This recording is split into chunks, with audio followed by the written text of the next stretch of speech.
Apakah kamu suka film bergenre detektif? Kalau iya, kamu bakal suka film yang aku bahas ini, yaitu Enola Holmes 2. Ini bukan film bergenre detektif yang berat. Gaya di film ini adalah storytelling dari Enola Holmes yang sangat unserious. Mungkin ada beberapa orang yang nggak terlalu suka style kayak gini karena kesannya absurd. Masa tokoh-tokohnya sadar kamera gitu kan. Perhaps I should explain. Tapi buat aku pribadi, aku malah suka karena ini kesannya unik banget. Sejak film pertamanya, gaya storytelling aneh inilah yang bikin aku beneran nunggu banget film keduanya ini rilis. Is he looking back? Kenalkan, namaku Elsulia, aku suka bahas buku, film dari buku, series, dan hal-hal seru lainnya. Oh iya, kali ini aku nggak akan bikin review, karena film ini sebenarnya udah lumayan lama ya. Tapi aku baru sempat bikin videonya. Jadi kali ini aku bakal nyeritain hal-hal menarik di film Enola Holmes 2 yang mungkin kelewat buat kamu. Dan seperti biasa, aku nggak akan ngomongin tentang film Enola aja, tapi aku juga bakal gambar cast biar kalian nggak bosen lihat wajahku yang cuma begini-begini aja. So, langsung kita mulai!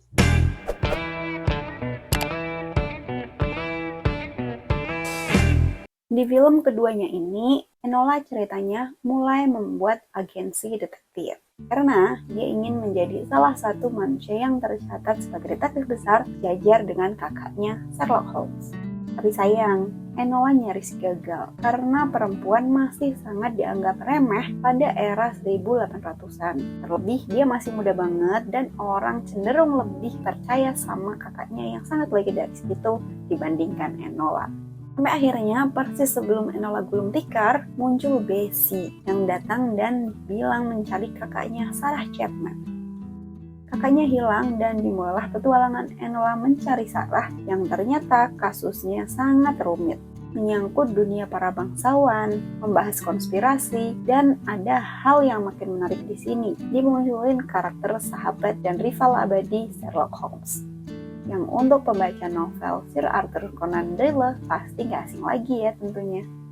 Dari sinopsisnya tadi jelas ya, Enola Holmes adalah film yang kental banget sama perjuangan kesetaraan gender, empowerment, dan feminisme. So buat kamu para perempuan, sayang banget kalau gak nonton film ini. Oh iya, kalau ada yang nanya apakah karakter Enola Holmes dan karakter Sherlock Holmes ditulis oleh orang yang sama? Beda ya.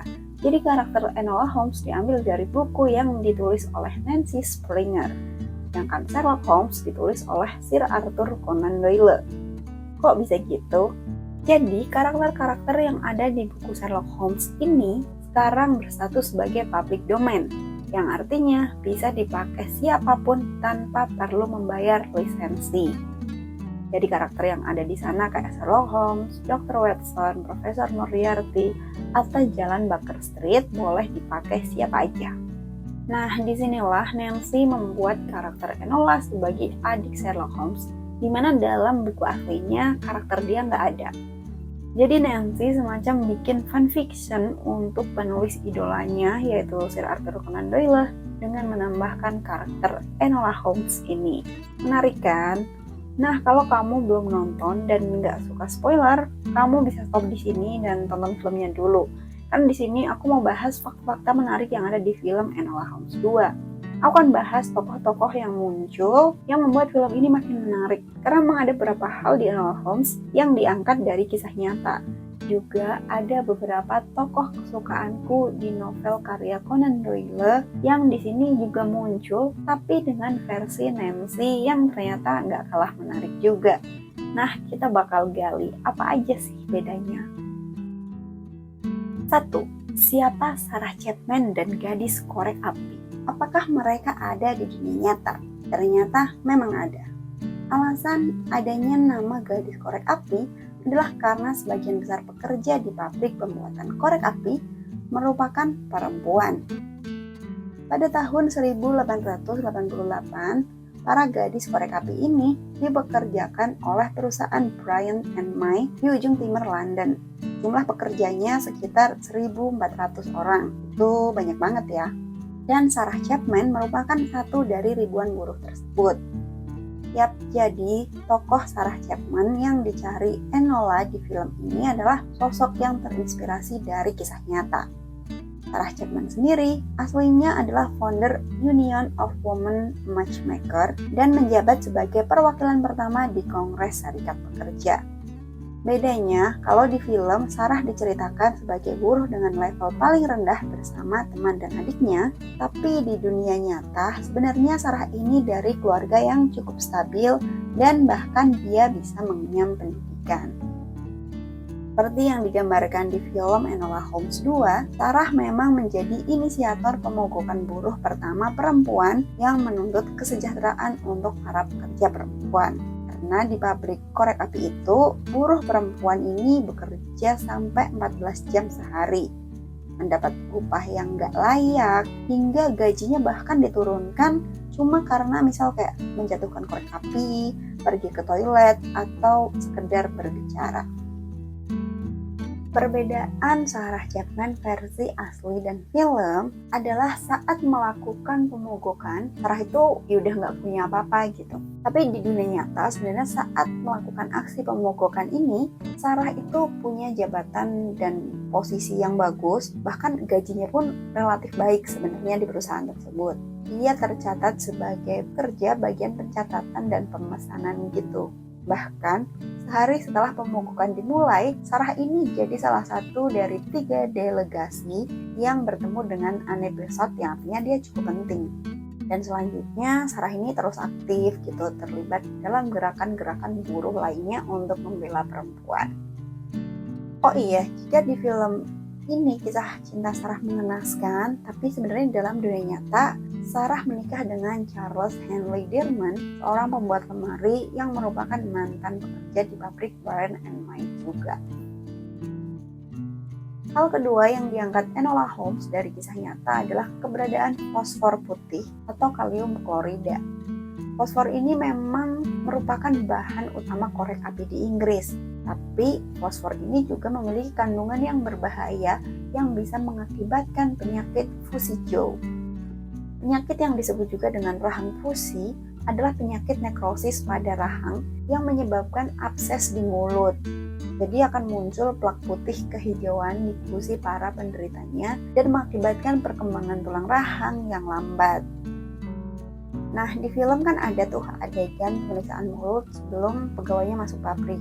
Ada salah satu pegawai yang nggak boleh masuk kan waktu itu, yang dibilang petugas dia udah kena penyakit tipes. Terus habis itu si tokohnya itu nengok gitu ke Enola dan terlihatnya di seluruh frame layar. Nah, kalau kalian melihat bentuk rahangnya, itu adalah bentuk rahang penderita fusi Jaw. Bentuknya kayak yang digambarkan di film Enola itu. Sebenarnya karena kasus penyakit ini, negara-negara di Eropa itu mulai melarang penggunaan fosfor putih sejak tahun 1872. Tapi tetap masih ada yang pakai karena belum keseluruhan dilarang total gitu. Jadi masih ada beberapa pabrik yang tetap memakai fosfor putih karena lebih murah. Sampai akhirnya setelah terjadi banyak aksi mogok kerja di pabrik korek, baru sekitar tahun 1906, Konvensi Werne Internasional akhirnya melarang penggunaan produk korek api fosfor putih ini. Sebagai gantinya, pabrik korek menggunakan fosfor merah yang relatif aman meski lebih mahal. Nah, di film Enola ingat juga kan soal para bangsawan yang meski dia memproduksi korek api putih, tapi untuk mereka sendiri mereka pakai korek api merah karena lebih aman. Ketiga, karakter Sherlock Holmes. Nah, soal karakter Sherlock Holmes versi Henry Cavill ini lumayan ramai ya diperbincangkan. Karena karakternya emang beda banget sama karakter asli Sherlock Holmes yang dibikin sama Conan Doyle. Kalau kalian penyuka buku Sherlock Holmes, pasti udah gak asing sama karakter super depressing yang selalu digambarkan sama Dr. Watson soal partnernya. Dia gloomy, penyendiri, antisosial, dan bahkan di beberapa buku digambarkan sebagai pecandu kokain. Nah, Sherlock Holmes di film Enola Holmes 2 ini lebih humanis. Dari film yang pertama, meski terkesan cuek, dia masih kelihatan sayang sama Enola. Bahkan di ending film pertama, dia ngambil alih jadi wali Enola dari Mycroft juga. Tapi yang bikin aku suka, ada satu adegan yang menurutku masih Sherlock banget, yaitu di Enola Holmes 2 saat dia menunjukkan kepada Enola bukti bagaimana sidik jari Enola bisa ada di pisau. Ini ngegambarin karakter Sherlock Holmes yang nggak bisa percaya sama manusia. Dia hanya percaya sama bukti yang pasti, meski itu adiknya sendiri. Itu bikin aku cukup senang karena karakter Sherlock Holmes nggak diubah 100% banget. Walau memang pembawaan Sherlock di sini nggak gloomy, tapi aku malah suka lihat Sherlock Holmes versi Henry Cavill ini yang lebih fun gitu. Dengan munculnya Dr. Watson di ending, bisa lah ya, harusnya ada film atau serial Sherlock Holmes versi Henry Cavill, biar lengkap gitu sekalian. Sherlock Holmes ada versi superhero Marvel dan superhero DC. 4. Profesor Moriarty. Musuh abadi Sherlock Holmes yaitu Profesor Moriarty ini udah ada sejak di buku Conan Doyle, dan dia selalu punya spotlight tersendiri di hati para pembacanya. Nah, masalah muncul saat di Enola Holmes, karakter Moriarty ini dibikin super beda banget. Sudahlah diubah menjadi perempuan dan juga berkulit hitam. Beda jauh sama Moriarty versi Conan Doyle. Tapi menurutku nggak masalah sih. Apalagi Enola kan memang mengusung kesetaraan gender dan feminisme. Jadi dengan memunculkan karakter penjahat super keren akan melengkapi makna film itu. Di film sendiri, Mira Troy yang namanya menjadi anagram Moriarty merupakan seorang jenius matematika. Dia sangat cerdas, tapi dia nggak pernah dihargai karena di masa lalu lagi-lagi perempuan dianggap nomor 2, tak sejajar dengan pria.